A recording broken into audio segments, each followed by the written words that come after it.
欢迎收听由喜马拉雅出品的《别输在性格上》，本书作者董新杰，由平哥为您播讲。理性对待那些职场老好人。如果你是一个职场新人，对于那些具有奉献型性格者的职场老好人，你肯定会对他们充满好感。但是你要明白，虽然你遇到了好人，但是在职场上，没有什么比让你自己快速的成长起来更加重要的事情。所以对于那些职场当中的老好人，你得理性看待。奉献型性格者在职场当中具体有哪些表现呢？他们一般愿意与同事有身体接触，比如说拍一下你的肩膀，拉一下你的手，从而拉近彼此之间的距离。他们对同事十分友好，也愿意帮助那些保安、清洁工等基层员工。他们善于与人沟通，可以适应各种各样的工作环境。他们会将自己的办公桌布置得很温馨。这种性格的领导会用物质奖励员工，觉得施舍比接受更加的快乐，并且会偏袒纵容员工，为员工的错误找借口。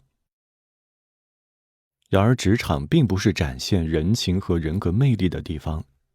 如果你发现自己有这种奉献型性格的行为倾向，经常为了服务他人而委屈自己，你就要明白，你的这种做法也许能够满足你奉献的心理需求，但是其实对于你自己，对于公司的管理来说都是不利的。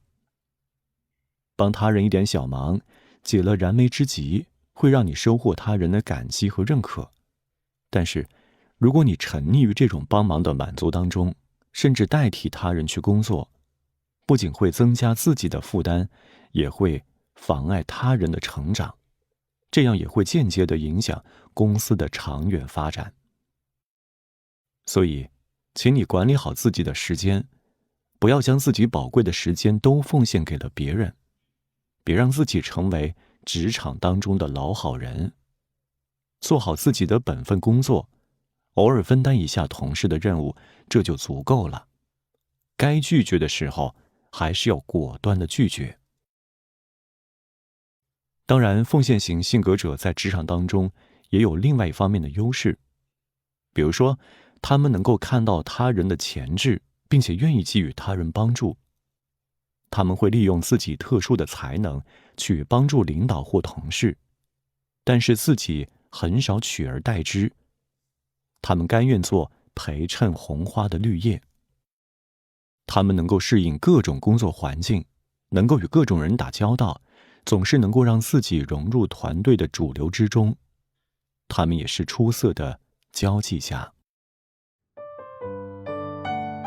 欢迎收听由喜马拉雅出品的《别输在性格上》，本书作者董新杰，由平哥为您播讲。不要以爱之名实施情感绑架。在爱情中，奉献型性格者往往会主动付出，迁就对方，并且期待他人给予自己爱的回报。但是，这种付出往往会令对方感到过于沉重，想要逃离。奉献型性格者要认识到自己不是对方的附属品。爱情当中最好的关系应该是相互成就，不要让爱变成对方的负担，更不要以爱之名伤害对方。在亲密关系中，奉献型性格者的情感还是依赖于他人，他们真正想要的并不是自由或者独立，而是对方的认可。为了获得对方的认可，他们总是迎合对方，根据对方的反应来塑造自己，希望自己可以达到对方的期望。比如说，以对方的兴趣和梦想为目标，主动学习对方喜欢的东西，努力帮助对方达成目标，实现梦想等等。另外，他们更加注重对方的需求，比如说，购物的时候通常会先给对方买衣服、买鞋子，最后才会想到给自己买，甚至忘记给自己买。或者按照对方的眼光来搭配自己的服装，即使他们自己并不喜欢这种风格。在他们看来，太注重自己是一种自私的行为。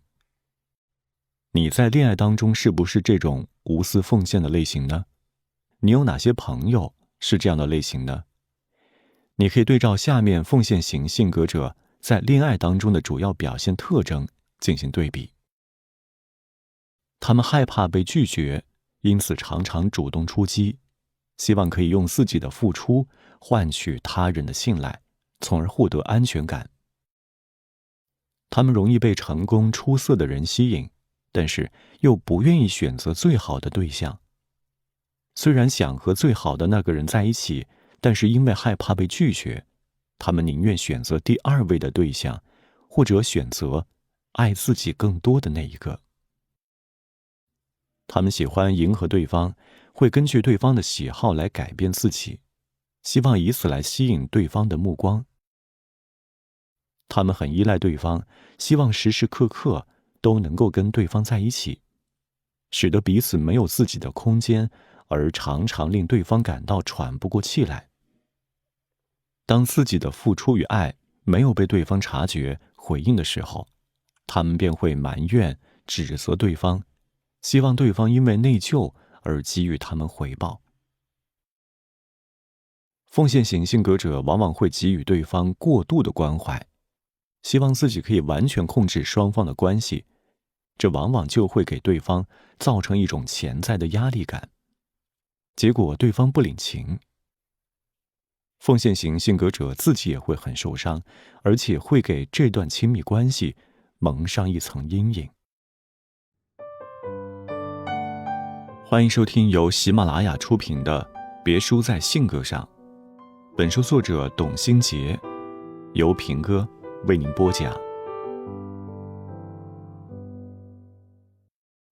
如果奉献型性格者想要收获一份幸福的爱情，就要认清自己的需求，尊重对方的需求，使双方都可以自在舒服的交往。而作为一名奉献型性格者，在亲密关系中，你可以这样做。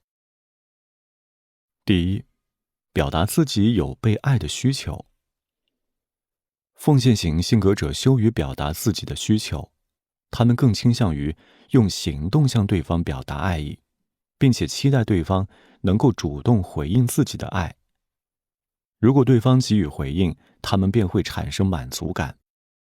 但是，在爱情当中，并非有付出就有回报。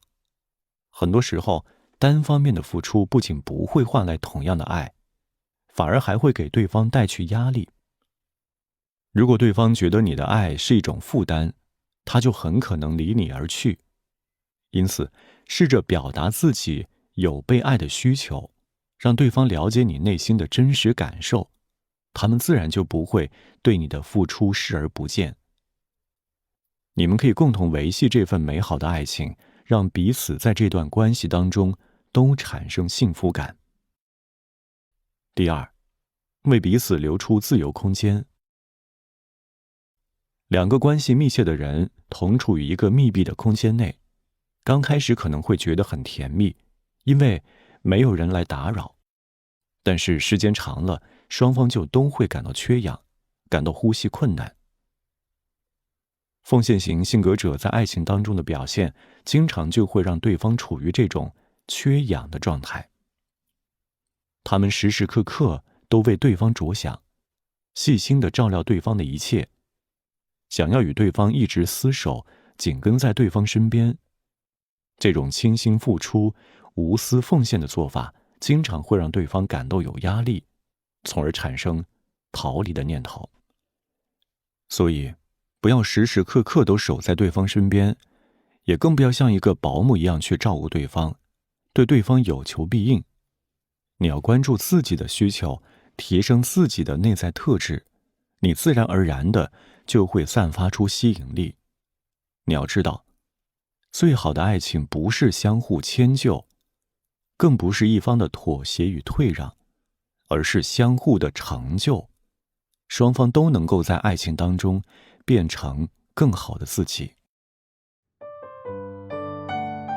欢迎收听由喜马拉雅出品的《别输在性格上》，本书作者董新杰，由平哥为您播讲。与其讨好他人，不如取悦自己。一个人的自我价值并不取决于为别人做了多少，而奉献型性格者总是将自己的付出与自我价值画上等号，因而总是迎合他人的需求，而没有时间关心自己。奉献型性格者总是为了迎合他人而委屈自己，甚至他们忘记了自己的需求与目标。这种行为有时不仅不会帮助他们得到别人更多的喜爱，反而还会使自己不被重视、不被尊重。而这种结果无疑会使奉献型性格者受到伤害。即使你是一名奉献型性格者，也并不代表你就要讨好他人，要靠他人的认同感来获得自我价值。与其将自己的喜怒哀乐交到别人手上，通过讨好他人来获得肯定与认同，你不如取悦自己啊。千万不要找我的性格就是这样，我就是这样的人这样的借口，因为性格是可以改变的。只要你想并且采取行动，就能够改变自己性格当中的不足，提升自己的个性魅力。所以请你将精力放在取悦自己上吧，关注真正的自己，做对自己有用的事。一、认识自己的真正价值。对于奉献型性格者来说，他们想要通过讨好他人、帮助他人的方式来赢得关注与重视。从本质上来说，这是没有认识到自己真正价值的体现。奉献型性格者在与人交往中，主要会有两种表现，一种是放低自己的姿态，表现出卑微。他们想要通过讨好与迎合他人来获得对方的喜爱。而另外一种就是夸大自己的能力，表现出骄傲。因为自己想要帮助他人，便觉得他人也必定十分需要自己的帮助。如果自己不帮助他人，他人就会无计可施。而无论是表现卑微还是表现骄傲，他们的注意力都是集中在他人身上，想着如何获得他人的认同与喜爱，而没有真正的认识自己，考虑自身的感受。所以，请你将注意力放回到自己身上，不要过于在意他人的反应，既不要过分骄傲，夸大自己的重要性，也不要过分的卑微，贬低自己，轻视自己的价值。第二，处理好他人认可与自我需求之间的矛盾。奉献型性格者总是在不断地寻求他人的认可。一旦自我需求与他人认可之间产生了矛盾，他们便会舍弃自我需求，不为自己考虑，而陷入到了忽视自己的怪圈当中。因此，奉献型性格者要学着处理他人认可与自我需求之间的矛盾，使两者达到一个平衡。既不要做一个委屈自己的大爱者，也不要去做一个只为自己考虑的自私者。第三，该说不时就说不。拒绝他人是奉献型性格者不敢想象的事情，他们担心自己的拒绝会让他人不高兴，从而降低他人对自己的好感度。于是，对于他人的请求，即使奉献型性格者难以做到，他们也会笑着应承下来。即使委屈自己，他们也会努力去做。这在别人看来就是典型的自虐倾向。作为奉献型性格者的你，要意识到，对于任何请求，你都有说不的权利。你不必为了别人而委屈自己。如果你担心自己的拒绝会惹得他人不悦，那么你就委婉地说不，告诉他人你很想提供帮助，但是由于自己能力有限或者时间不允许等而无法提供帮助，希望获得谅解。顶住心头的压力，从真实的自我出发，做自己真正想做的事情，你会发现，取悦自己，其实也会带给你更多的愉悦感和满足感。欢迎收听由喜马拉雅出品的《别输在性格上》，本书作者董新杰，由平哥为您播讲。有关奉献型性格者的性格优势与职业建议。奉献型性格者喜欢为他人服务，将这种性格优势应用到一些工作当中，他们就会成为很好的工作者。对于奉献型性格者来说，只要是可以帮助他人，让自己展现能力与价值的工作，都算是理想当中的工作。他们可以成为亲切热情的护士，也可以成为温暖人心的心理咨询师，还可以成为富有爱心的志愿者。奉献型性格者的性格优势及适合从事的职业如下：第一，热情亲切，洞察他人需要。奉献型性格者善于捕捉他人的需要，并且会积极地响应和满足他人。他们充满热情与亲和力，服务是他们性格当中的天然优势，所以在服务岗位上，他们可以将自己的焦点放在他人身上，他们堪称是服务的典范。他们这点性格优势使他们非常适合从事护士、接待员、接线员、幼儿教师、餐饮服务员、社区服务工作人员。第二，感情细腻，温暖人心。奉献型性格者非常关注他人的情感，他们能够感受到别人的感受和心态，他们愿意倾听别人的情感故事，愿意花一天的时间去安慰一个失恋的人，所以他们也是典型的知心朋友。有这种性格特点的人，从事心理辅导以及情感疏导类的工作，那再合适不过了。他们性格的这一点，使得他们非常适合从事心理咨询师、婚姻家庭咨询师、康复医生、护理员等工作。第三，善于分享，语言表达能力强。奉献型性格者的语言具有感染力，他们喜欢分享观点，他们的情感外露、自然、真实的风格，令他们多了一份亲切之感，让人倍感温暖。他们性格的这一特征，使得他们非常适合从事播音员、主持人、培训讲师、展览讲解员、导游、新闻发言人等等。第四，甘做配角，乐于付出。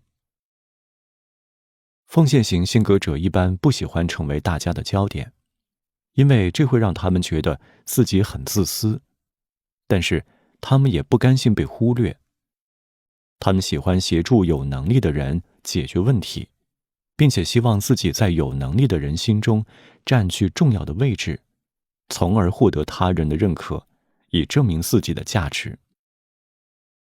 他们性格的这一特征，让他们非常适合从事行政秘书、总裁助理、行政主管、人事经理、职业指导师、经纪人等工作。第五，征服他人，社交能力强。奉献型性格者有很强的社交技能，可以轻而易举地征服别人的心，赢得别人的喜欢。他们有很强的群众基础，并且可以运用自己的优势整合人脉资源，比较适合从事人际关系导向性的工作，比如说销售员、营业员、公关、记者、翻译等等。第六，无私奉献，满怀爱心。奉献型性格者有一种奉献精神，心中充满大爱，他们愿意付出，愿意为别人服务，致力于改善他人的生活，喜欢从事公益事业，并且希望自己的付出能够带来一定的社会价值，让社会变得更加的美好。他们性格的这一特征，使他们非常适合从事慈善机构工作人员、志愿者、工会人员、敬老院工作人员等。那如果你就是奉献型性格者，那就可以结合自己的实际情况，找到更适合你的性格的职业，从而在职场上做出一番成就来。欢迎收听由喜马拉雅出品的《别输在性格上》，本书作者董新杰，由平哥为您播讲。我们接下来继续分析成就型性格。面对他人，成就型性格者脑中首先想到的就是，对我来说，对方是否有价值呢？如果对方有价值，成就者就会在心中给对方发一张人际关系的通过卡。如果对方没有价值，成就者就会在心中给对方发一张人际关系的淘汰卡。成就者这种功利主义的做法，会影响自己的人际关系与感情生活。你回想一下，你身边有哪些人是这种性格呢？然后对照他的性格特征看一看，我们接下来的分析会不会让你对他们有不一样的认识。对于成就型性格者来说，成功就是他们的毕生追求，失败就意味着无用，没有话语权。他们认为，只有获得成就，才能够获得他人的认可，才能证明自己的价值。外强中干，坚强的外壳里有一颗柔软的心。对于成就型性格者来说，他们的内心独白是这样的：我觉得人生中最大的成功就是有所成就，最大的悲剧就是一事无成。我不赞同忙里偷闲，更别说什么闲到没事可做了。如果真的是无事可做，我就会心慌，甚至会因为闲而变得抑郁。在评论区，我们同样附上了成就型性格者的性格简历。通过分析，我们可以看到，成就型性格者过分在意人生得失，过分强调事业的成功，而往往忽视了这么一个问题：你认为的成功就是别人认为的成功吗？你的人生追求就是所有人的人生追求吗？那他们为什么会形成这样的思维呢？大多数成就型性格者在童年时期都取得过优秀的成绩，并且得到了父母的认可与奖赏，因而他们就产生了这样一种观点：父母爱我并不是因为我本身，而是因为我的表现。我表现得好，才能赢得别人的爱，所以我要努力的拼搏。成就型性格者渴望受到他人的关注，希望自己能够被肯定。他们自认为是有价值和值得被尊重的人，认为自己比其他人更加的优秀。他们也非常渴望享受那种鹤立鸡群的感觉。失败对他们来说是他们最害怕的事情。在他们看来，一旦失败就意味着他们自己就失去了价值，就像通货膨胀时的钱一样，迅速的贬值了。那说到这里，你是不是也和我一样，会对这种性格的人生出一些怜悯来呢？因为他们生活得如此之累，他们看上去是那么要强，但是外强中干，内心却十分的虚弱。然而他们自己却看不到，也绝对不会承认它。欢迎收听由喜马拉雅出品的《别输在性格上》，本书作者董新杰，由平哥为您播讲。成就型性格者的主要特征如下：他们注重自己的外在形象，希望给他人留下成功者的印象。他们看重自己的表现和成就，喜欢通过具体的行为衡量自己在他人心目当中的地位。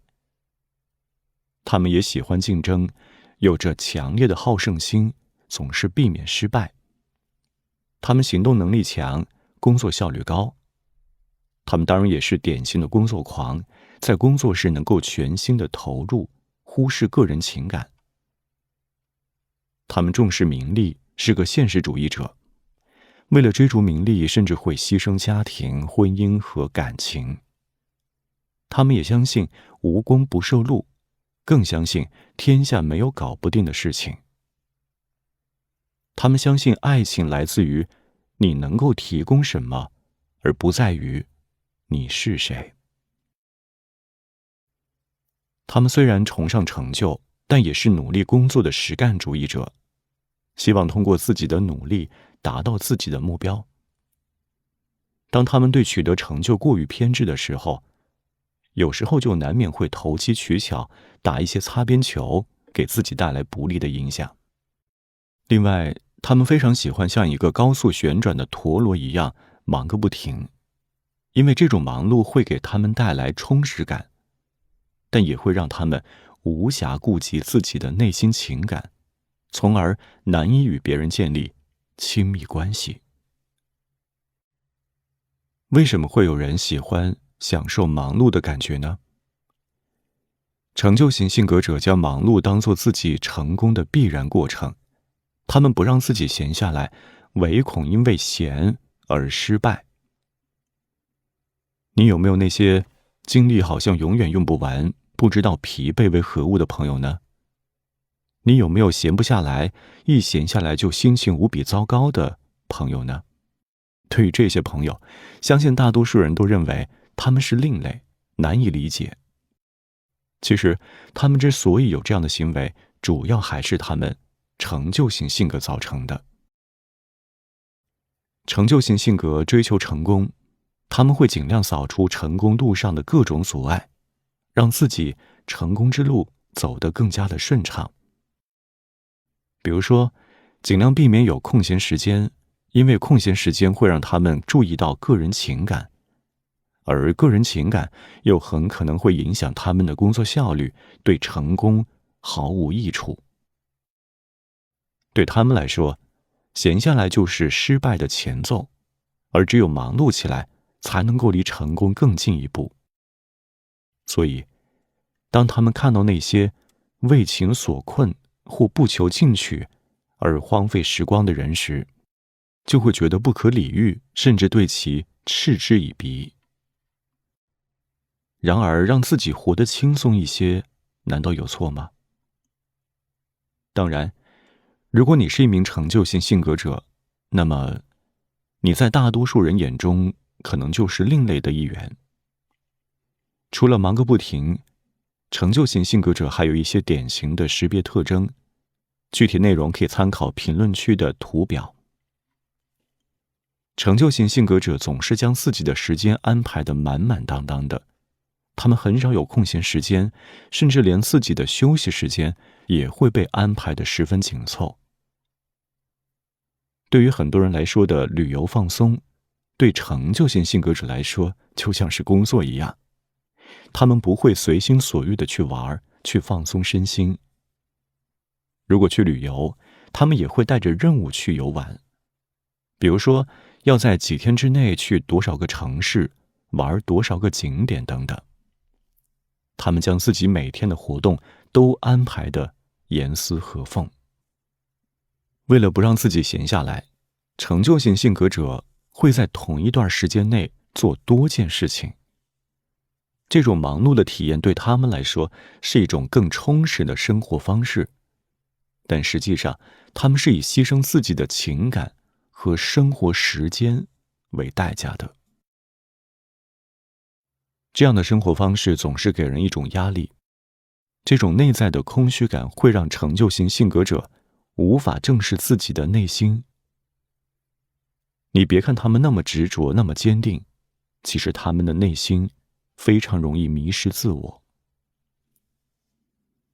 那如果你就是一个成就型性格者，那请你先静下心来，将时间投入自我和内心的情感之中，与真实的自我对话。你要想一想，你自己想要的到底是什么呢？毕竟闲并不等于失败呀。欢迎收听由喜马拉雅出品的别输在性格上。本书作者董新杰，由平哥为您播讲。人生的质量并不在于人生目标的达成。重结果而轻过程的观念，很可能使成就型性格者为了快速成功而走捷径，结果却适得其反，因为自己的主动犯错而被秒杀。饭要一口一口吃，路要一步一步走。成功也是在一点一点的努力中逐渐积累起来的，而并非是一蹴而就的工程。工作是成就型性格者最喜欢的活动了，他们觉得自己的价值体现在出色的工作成绩上，因而他们往往会全身心地投入工作，而不会忙里偷闲。他们当然是典型的工作狂。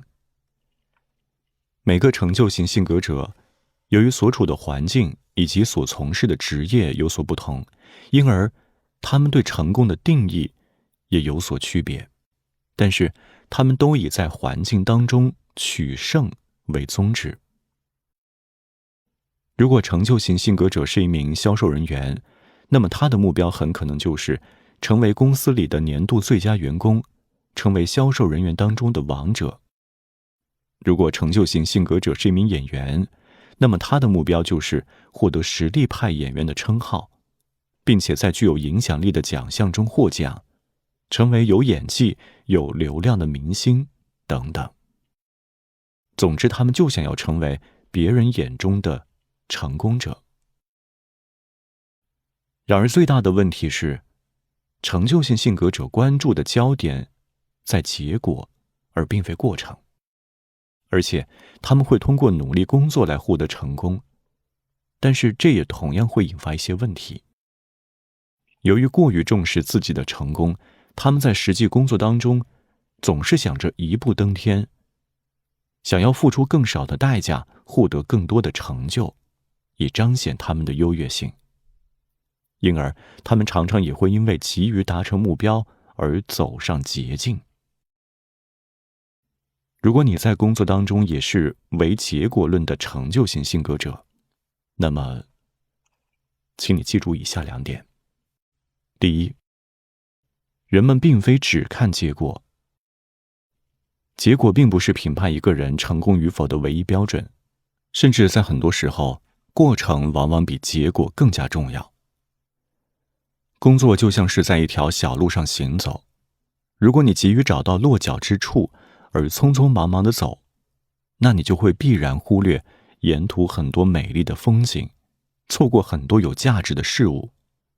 而其实这个行走的过程也是积累经验的过程。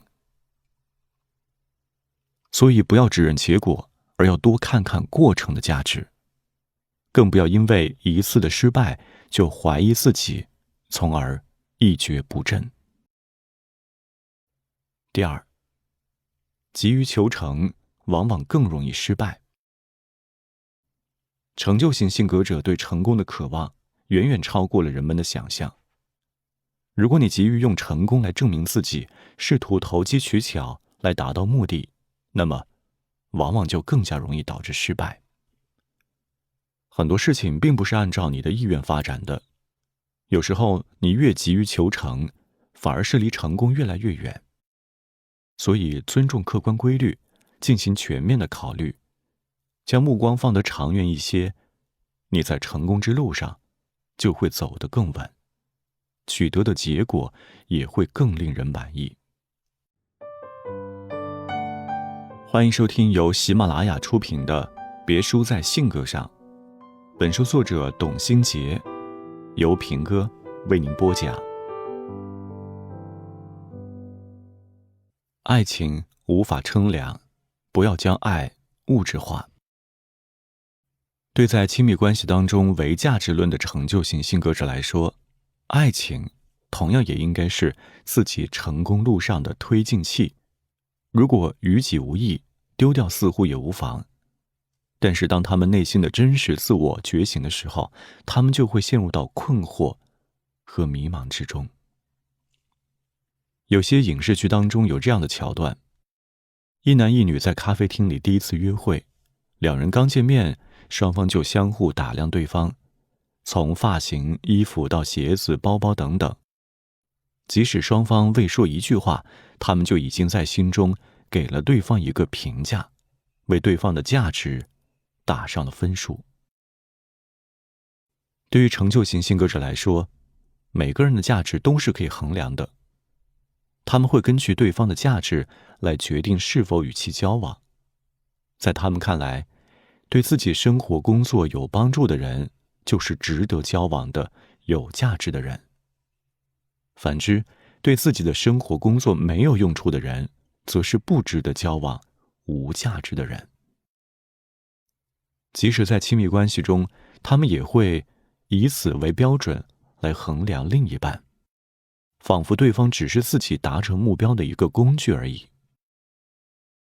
在建立了稳定的亲密关系后，成就型性格者也会像履行职责一样，扮演好自己的角色。可以说，他们都是擅长表演，并且能够根据自己应该表现出来的形象，做出相应的反应。比如说，如果这段亲密关系需要他们贴心，他们就会扮演贴心爱人。那如果这段亲密关系需要他们的敏感，他们就会时刻绷紧了神经，表现出令对方满意的样子。他们将自己打造成完美爱人的样子，按照对方的意愿表现出不一样的行为，就像是演员在根据不同的剧本扮演不同的角色一样。这种塑造出来的形象并不是他们真实的自我。当真实自我与表演自我相冲突的时候，成就型性格者往往就会陷入到困惑当中。此时他们的反应如下：他们会不知所措，对自己产生怀疑。我只有一两种情感是清楚的，我的其他情感呢？他们会感到困惑。如果我要关注自己的所有情感，我会被情感淹没吗？他们也会产生矛盾心理，担忧自己的选择。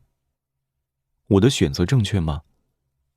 如果我将注意力都放到情感上，它会影响我的工作吗？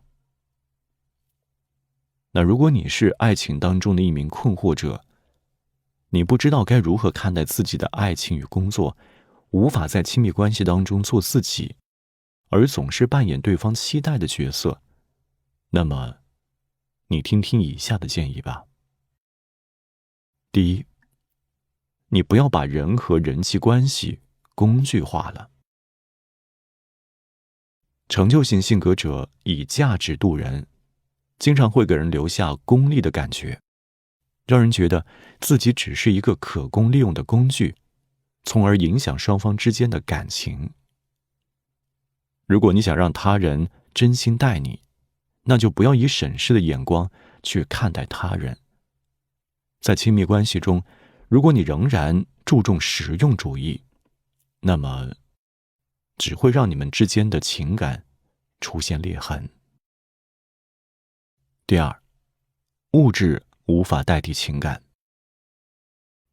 在亲密关系中，成就型性格者表达爱意的方式也与众不同。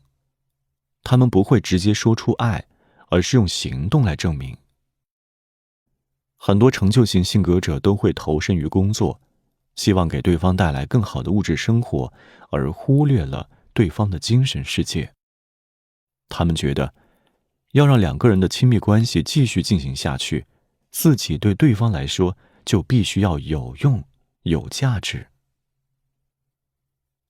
由于存在这种物质化的想法，他们的行动也往往会被对方误解。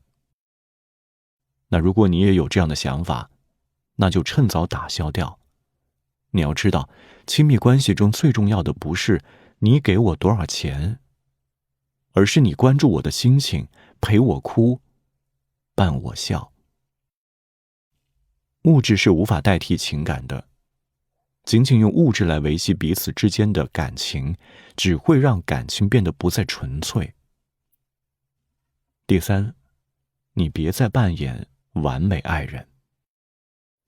成就型性格者喜欢在对方面前扮演一个完美爱人的角色，他们希望自己可以得到对方的认可，但这往往并不是他们真实的自己。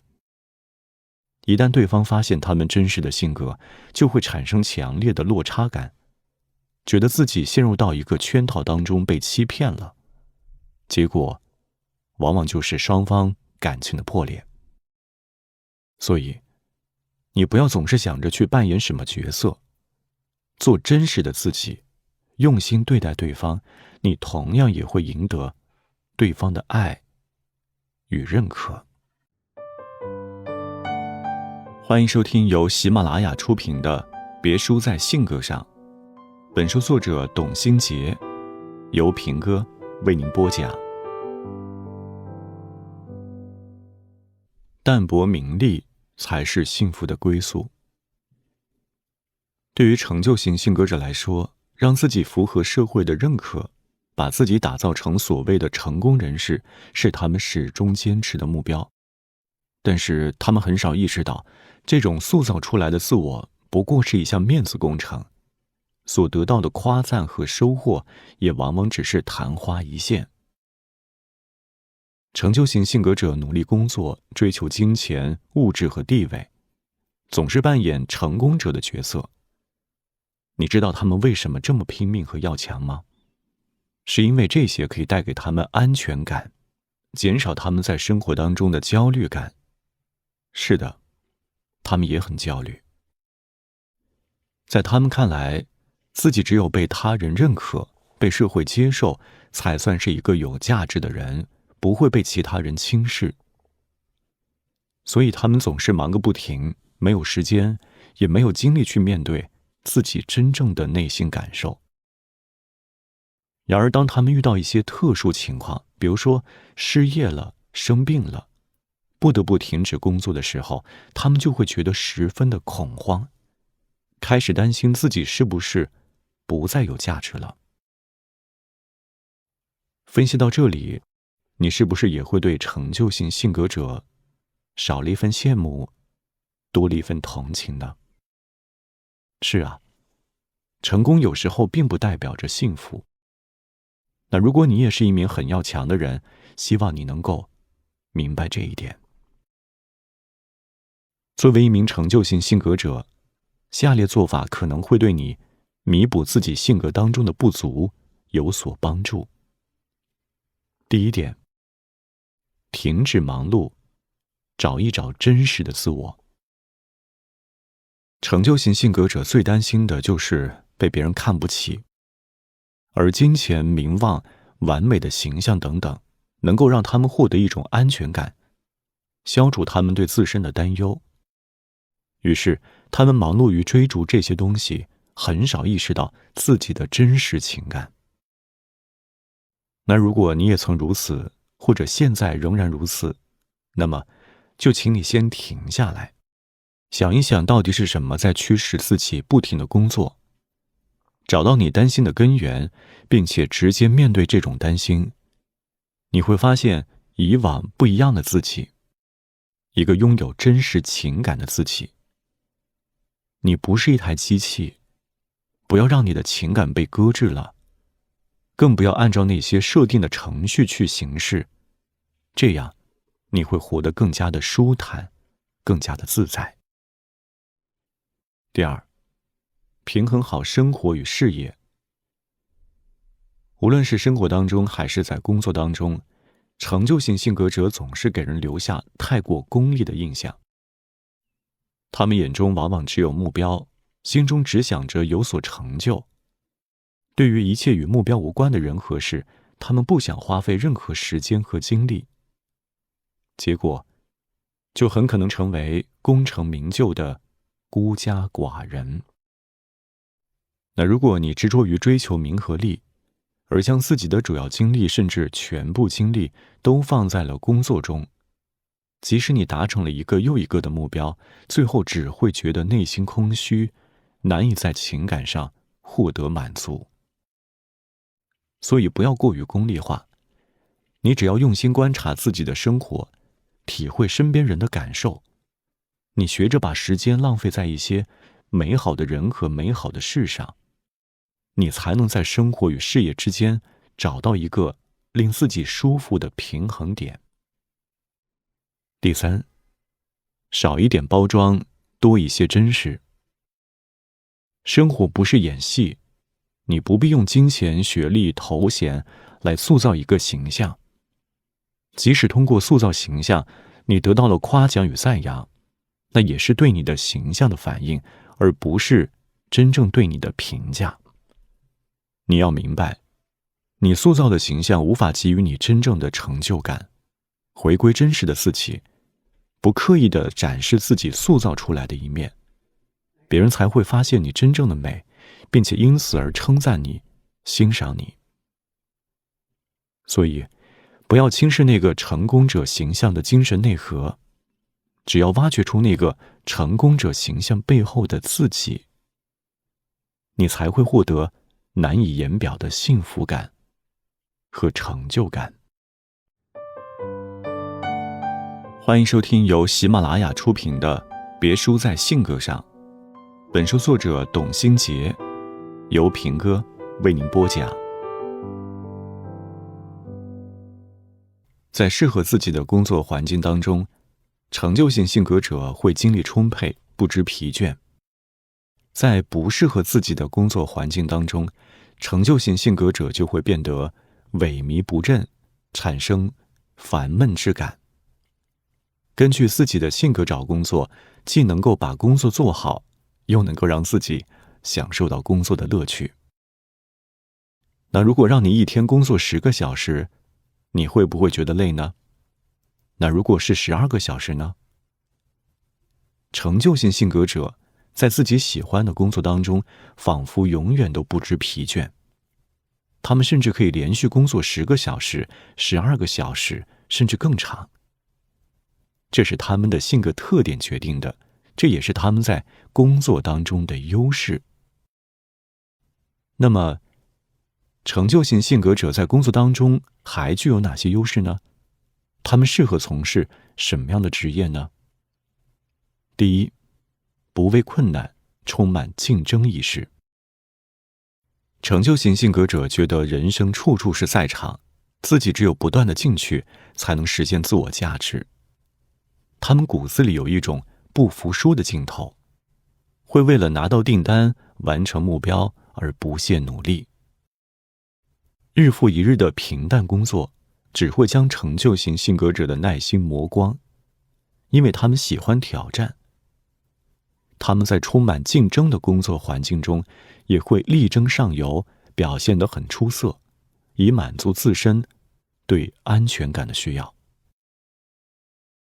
所以他们这样的性格适合运动员、职业经理人、销售员、市场拓展人员等等。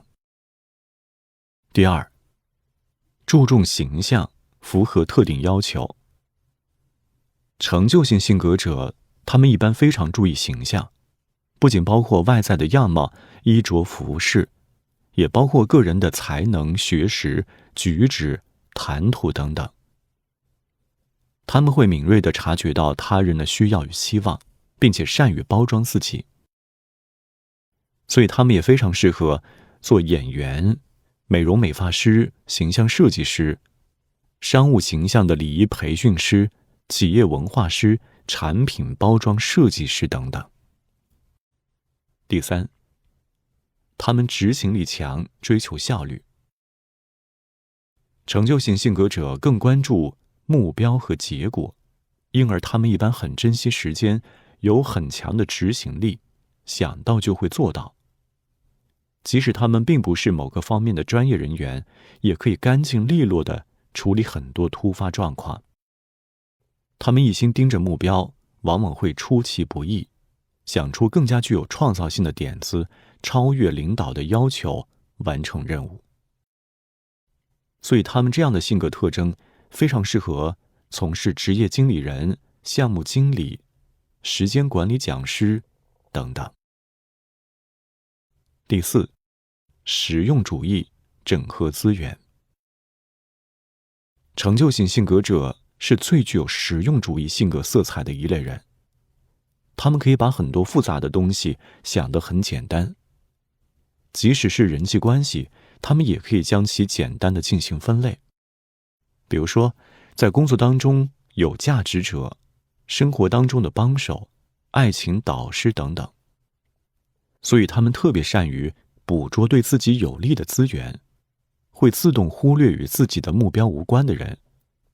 他们也非常适合从事那些进行资源整合的工作，这是他们性格当中的优势。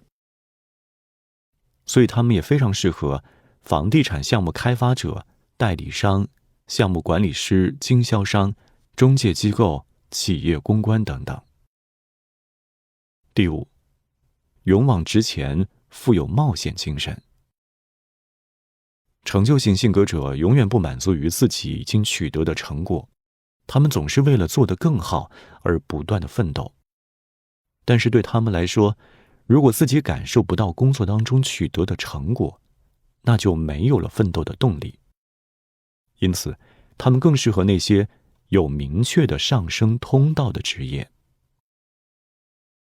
对于富有冒险精神的成就型性格者来说，迅速运转和扩张工作环境更符合他们的胃口。在这样的工作环境当中，他们不会被束缚，可以放开手脚，大干一场。因此，他们这样的特点也非常适合销售人员、生物医药工作者、金融保险员、传媒人员、互联网工作人员。找到适合自己的职业，做自己喜欢的工作，发挥出自己性格当中的优势，那你的职业前途必然是光芒万丈。欢迎收听由喜马拉雅出品的《别输在性格上》，本书作者董新杰，由平哥为您播讲。我们接下来继续分析浪漫型性格。你不要被浪漫二字所误导了，浪漫型性格也有自己不为人知的痛苦。得不到的永远是最好的，这句话说出了典型的浪漫型性格者的心声。浪漫型性格者总是过分追求想象当中的美好，仿佛自己并不生活在这个世界上，而是生活在另外一个世界中。他们渴求浪漫、美好、艺术美，给人一种疏离的冷漠感。他们享受悲伤，甚至忧郁的情绪，也能够给他们带来一种神秘的甜蜜感。他们拒绝平庸，希望自己活得轰轰烈烈，但是与理想相距甚远的现实，往往就会给他们一记响亮的耳光。浪漫型性格者的内心独白：我是一个内心情感很丰富的人，我不喜欢跟大众一样，喜欢做真实独特的自己。我也知道自己有时候会很悲观，令人无语，但是我很享受这种感觉。甚至忧郁的情绪也能够给我带来一种甜蜜感。我们常说，人要活在当下，不要杞人忧天。但是浪漫型性格者很少活在当下，他们的注意力总是在远方，可能是过去，也可能是未来。他们总是有意无意地关注那些遗失的美好，眼前的一切对他们来说似乎毫无吸引力。距离产生美，在浪漫型性格者身上展现的可谓是淋漓尽致。对于处在远距离位置的人，他们会觉得十分的美好，而一旦得以近距离接触，他们就会觉得对方的缺点令他们难以忍受。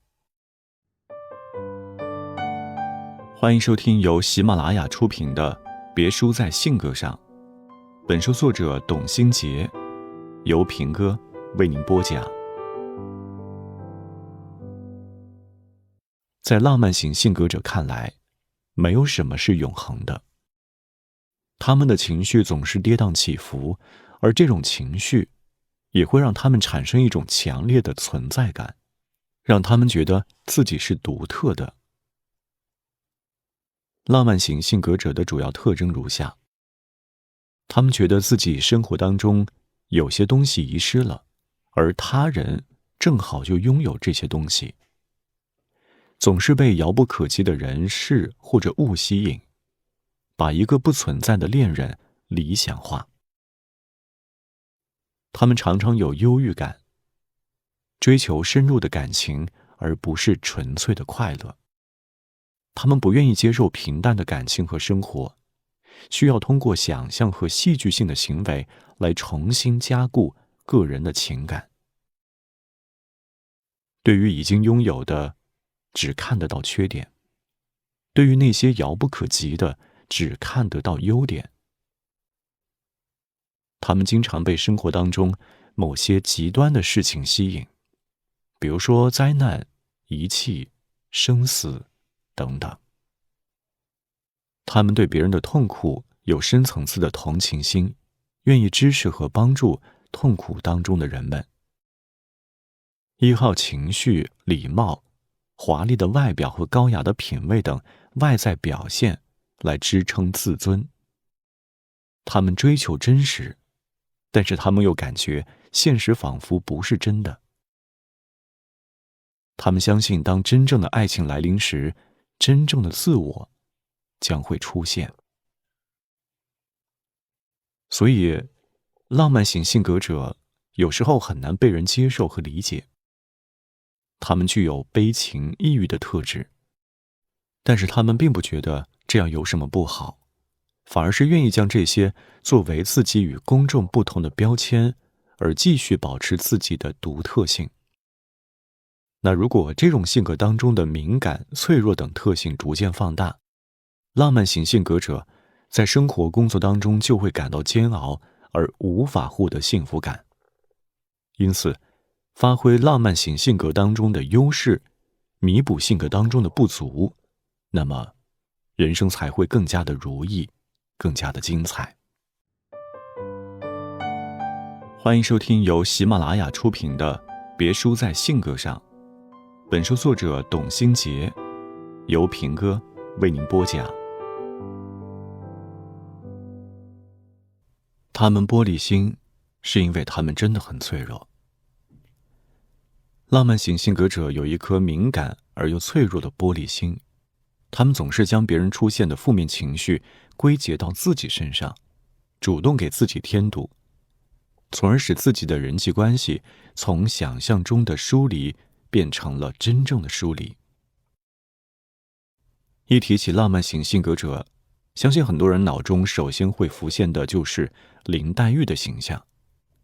她既敏感又脆弱，流露出一种悲情又忧郁的气质。别人无心的一句话都能让她伤心一整天。在《红楼梦》里，她是人人喜爱的林妹妹，是敏感又有才的潇湘妃子。但若回到我们的现实生活当中，恐怕很多人对她的评价就不会那么友好了。在生活中，人们对那些浪漫型性格者的评价大多是作、没事找事儿、瞎操心、玻璃心。由于在童年时遭到遗弃，或者受父母忽视，或者父母对待自己的态度反复无常，因此浪漫型性格者常常担心自己会被遗弃。对于别人表达出来的某些可能带有轻视、忽略或者否定自己的言行，都特别敏感。对于他人的消极情绪，他们很容易对号入座，觉得对方就是在针对自己。在与人相处的时候，他们就像林黛玉寄人篱下时的表现一样，处处小心，步步谨慎。你身边有这样的浪漫型性格者吗？你知道如何通过外在的形象来识别他们吗？浪漫型性格者的识别特征可以参考评论区的表格。对照这个表格，你是不是发现了自己可能也具有浪漫型性格特质？或者你发现了身边的某个浪漫型性格者呢？虽然浪漫型性格总是崇尚与众不同，给人留下不走寻常路的感觉，但是其实他们并不是典型的自信主义者。一个真正自信的人是不会误以为他人总是针对自己的。那如果你是一名典型的浪漫型性格者，你要时常问问自己，这些都是真的吗？当你看到他人在窃窃私语，脑中出现他们是不是在议论我这样的想法时，请你问问自己，这是真的吗？当你看到他人面露不悦，认为他人对自己不满的时候，请你问问自己，这是真的吗？也许你就会得出不一样的答案。所以，不要总是觉得自己不够好，不要对他人的反应过于敏感。如果你能够勇敢地与对方核实你所误解的信息，其实很多误会就会烟消云散，你也不必再时时刻刻活在焦虑不安之中了。欢迎收听由喜马拉雅出品的《别输在性格上》，本书作者董新杰，由平哥为您播讲。浪漫型性格者幻想丰富，不甘平庸，这会让他们在职场当中做出自己的一番成就，而同时他们又过于注重自己的心情与感觉，常常被感觉所控。当感觉不在状态的时候，他们便会常常将工作抛诸脑后。跟着感觉走，这是浪漫型性格者在工作当中的主要表现。他们的工作效率直接与自己的情绪挂钩。若是在工作当中缺少了感觉，没有奋斗的心情，他们的行动力就会瞬间降为零。所以浪漫型性格者在职场当中的主要表现有这些：他们喜欢自由自在的工作状态，讨厌那些重复性的单调的工作。他们经常独自行动，而不喜欢与人合作。他们想法独特，有创新能力，经常能够另辟蹊径，想出有创意的点子来。他们情绪有点变化无常，经常改变自己的想法。前一秒可能不满意自己的方案，想要改正，后一秒可能就觉得这个方案还不错，没问题。他们也不喜欢循规蹈矩的办事方式，喜欢跟别人不一样，工作方式和方法都比较独特。他们也很在意周围同事的感受，会及时和心情不好的同事沟通。他们对金钱和物质看得比较轻，很在乎领导对自己的关心和同事之间的感情。那些对大部分人来说稳定轻松的理想工作，并不是浪漫型性格者所追求的，反而会成为他们的束缚。他们最讨厌按部就班的工作，这会不断地磨灭他们的灵感。在职场工作当中，很多浪漫型性格者都会随心而行。如果做的是自己喜欢的工作，他们就会做出一番成就来。但如果工作并不能带给他们满足感，这种工作就会影响他们的成长，也很容易给他们造成困扰。那如果你也是一名随心而行的职场工作者，那么在工作当中请注意以下几点，别让性格当中的不足成为阻碍你成长的拦路虎。第一，做好规划，做该做的事情。在工作中，浪漫型性格者经常会给人留下空口说白话的现象。他们经常对未来的工作充满了幻想，做着各种规划。但若是自己的心情不佳，那这些规划又会被他们抛到九霄云外去。作为一名浪漫型性格者，你要知道，工作并不是你想做就做，不想做就不做。如果你想取得成就，就应该学会即使自己的状态不佳，也要做该做的事情。从现在开始，你可以制定一个工作计划表，在有感觉的时候多做一些超额完成任务，在没有感觉的时候可以少做一些，但是不能完全被自己的感觉所控制。第二，从小事做起，不要只想不干。当你跟一名浪漫型性格者谈论工作事宜的时候，他可能会滔滔不绝地说出很多令你惊讶的想法，但是当你期待他们做出成就的时候，他们却又往往会令你失望。浪漫型性格者的行为就是典型的理想很丰满，行动很骨感的写照。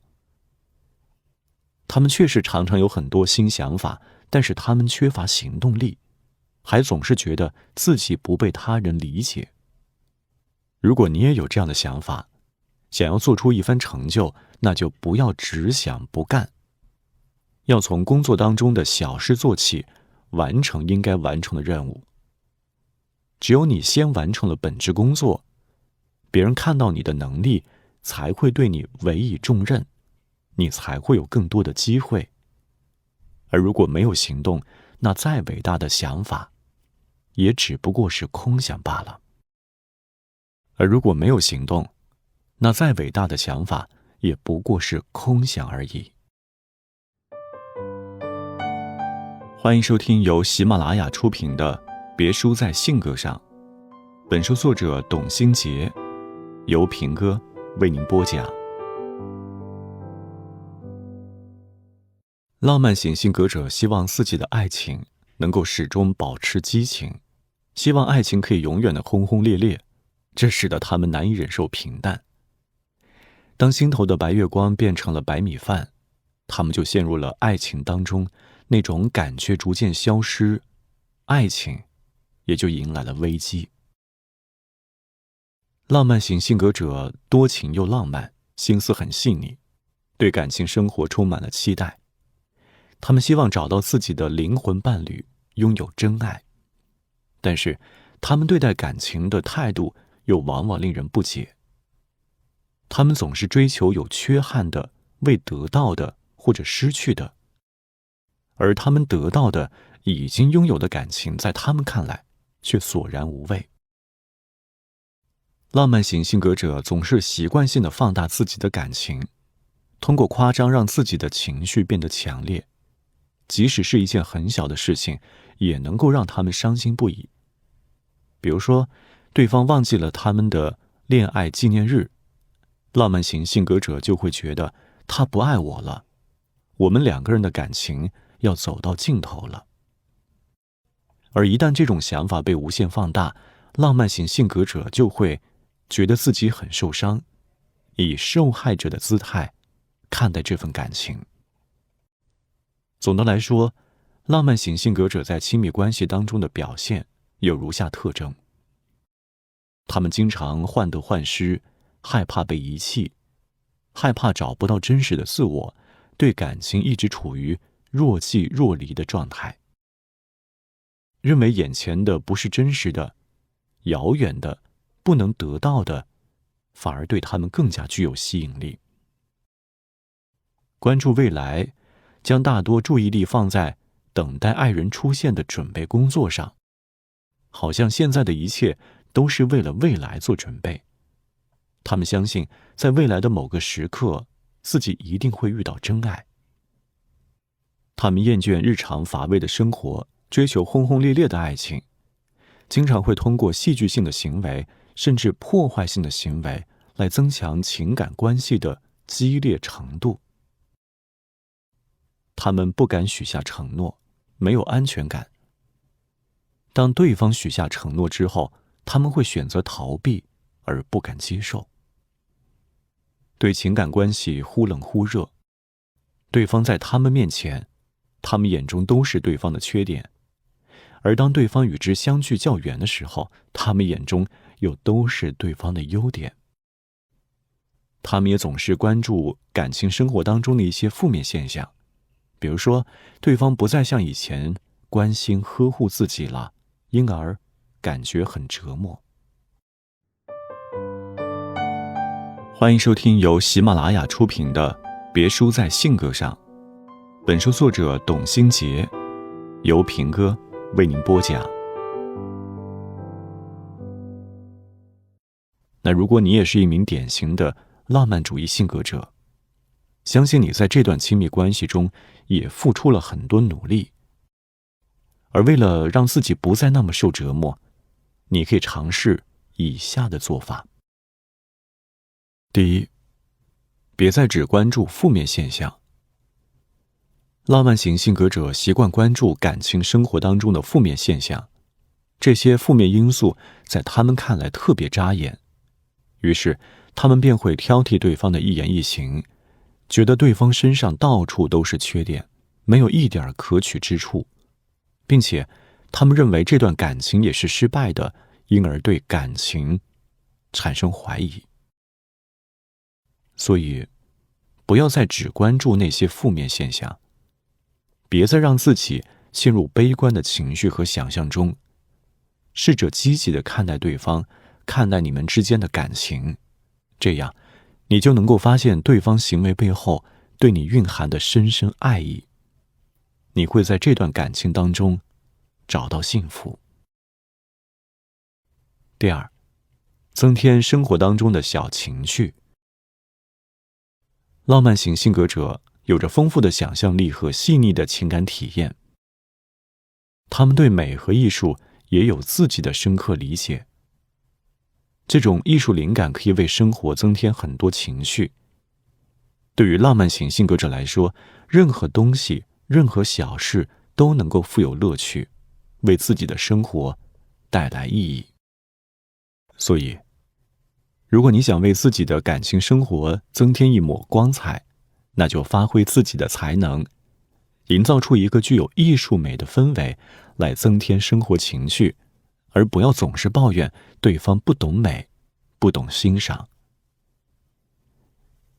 即使是平淡的生活、琐碎的日常，其中也往往蕴含着别人的爱，也同样是幸福所在。所以，享受你所拥有的爱情，在平凡生活中寻找属于你的幸福，你会发现平凡背后的爱的深意。欢迎收听由喜马拉雅出品的《别输在性格上》，本书作者董新杰，由平哥为您播讲。与自己和解，治愈你的小确丧。浪漫型性格者总是沉浸于自己的悲伤情绪当中难以自拔，他们享受这种痛苦的感觉，却同时被这种情绪折磨。学会与自己和解，不再给自己找别扭，浪漫型性格者的生活才会越发的精彩。丧似乎成了网络新宠，丧文化代表着人们的颓废、绝望、悲观等情绪色彩，正在以表情包、流行语等方式不断的发酵。有些人时常调侃自己，我差不多就是个废人，颓废到忧伤，我就是丧的代言人。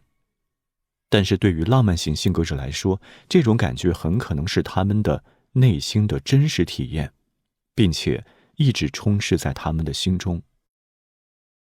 浪漫型性格者的内心有着强烈的缺失感，他们总是将自己的注意力放到缺失的那部分上，于是忽略了眼前的美好。结果往往就是求而不得，得而不珍惜，使自己备受折磨。当浪漫型性格者在生活当中寻找不到自己想要的事物时，他们的负面情绪就会喷薄而出，开始感到忧郁，甚至抑郁。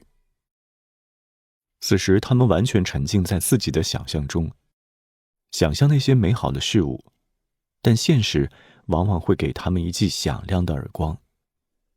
现实与想象之间的差距会让他们的消极情绪更盛。因此，浪漫型性格者要与自己和解，治愈自己的小确丧，才能够以积极的心态去生活、工作、恋爱。那如果你发现自己也时常陷入丧之中难以自拔，那就可以通过以下的几种方式来治愈自己。第一，活在当下，注重眼前。生活中最重要的就是活在当下。而浪漫型性格者的关注点不是过去就是未来，回忆过去会让他们伤感，而空想未来会让他们迷茫。因此，注重眼前，活在当下，这才是治愈自己的首选。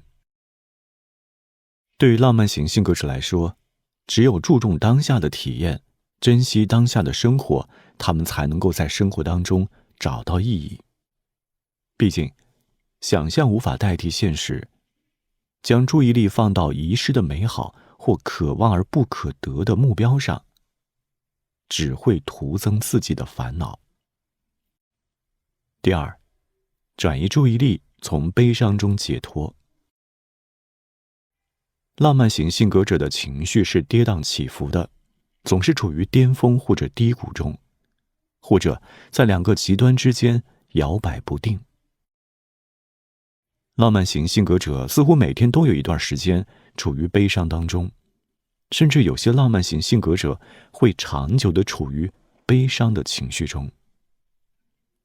其实生活就像一道选择题，你既可以选择悲伤，也可以选择快乐。你要知道，你的心态是可以受你控制的，而你的选择决定了你的心态。所以，当你感到悲伤的时候，不妨转移自己的注意力，不要让脑海当中总是充斥着那些令自己难过的信息，从而使自己从悲伤当中解脱出来。